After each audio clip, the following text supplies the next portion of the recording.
Welcome to Buy, Hold, Sell. My name's Matthew Kidman, and today we're going to discuss the market. In fact, it's been a terrible start to 2016.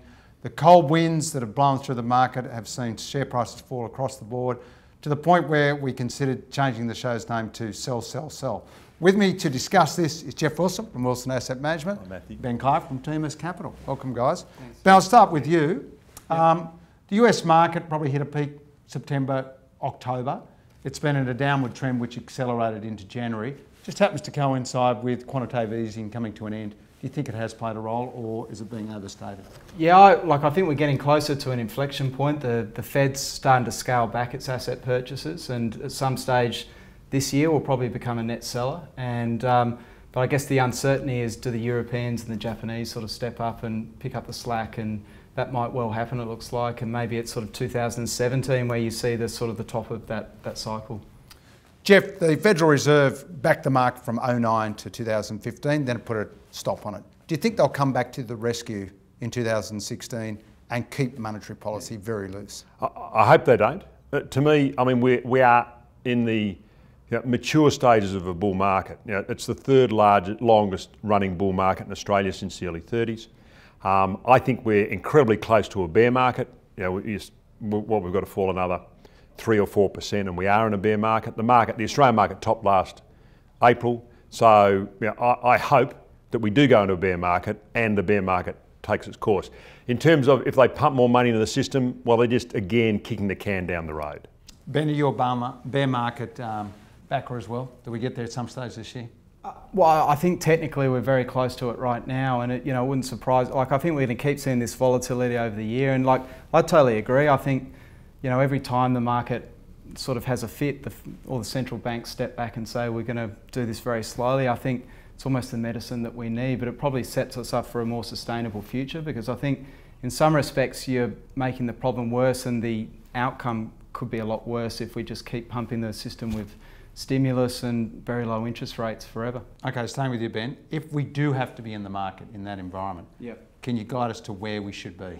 Which sectors? Well, to me it all comes back to companies, and I think that's one of the keys to investing, is looking through all of the noise and the stuff around the market and finding those individual companies that can still grow, particularly their revenue line during this time, because over time they will be rewarded, and that's, I guess your goal as an investor is rising share prices, and you don't have to own the market. There are great parts of the market still to own.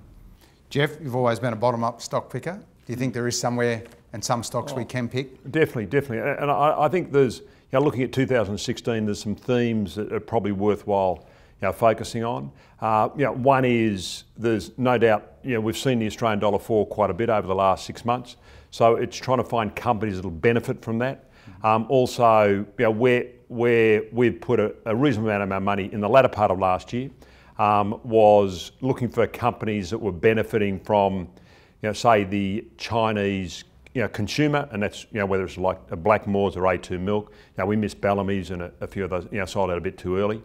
But you've got to be careful with those, because it is a bit faddish, and the market, we know, people tend to pay over for those type of trends. But to me, they're definitely, it is bottom up, and as Ben said, just looking for good quality companies that have growing earnings in a tough economic environment, are well managed, but they can grow, and you do get rewarded. Ben, what about the much maligned resources sector? It's been in a bear market for a lot longer than the overall market. Yeah. Stocks have taken a pummeling, and they're getting very, very volatile. Big movements each day. That tends to suggest that it might be close to a bottom. Do you see any light there? I think we've got to be getting closer, and we're going to have a year soon where the resource stocks are actually the place to be, because of valuations and sentiment. But I think you've got to be sort of more commodity specific. Oil might have seen the washout now potentially, when it hit $26 at the very start of the year, and we saw capital raisings and those sort of things go through the market. Often sort of you look back and say that could have been the low. Iron ore, to me, still hasn't seen that washout process yet. There haven't been enough businesses go broke, and not enough supply hasn't come out of the system. So I still think it's a case-by-case basis, and personally I reckon you're still better off at this stage looking at other areas of the market. Contrarians tend to win over a number of years, Geoff, if you can hold in there. Resources. Can you be the contrarian yet? well, I personally find it incredibly hard to value resource companies because it's really trying to guess what the commodity price will do. But if, as you said, being a contrarian investor, I'm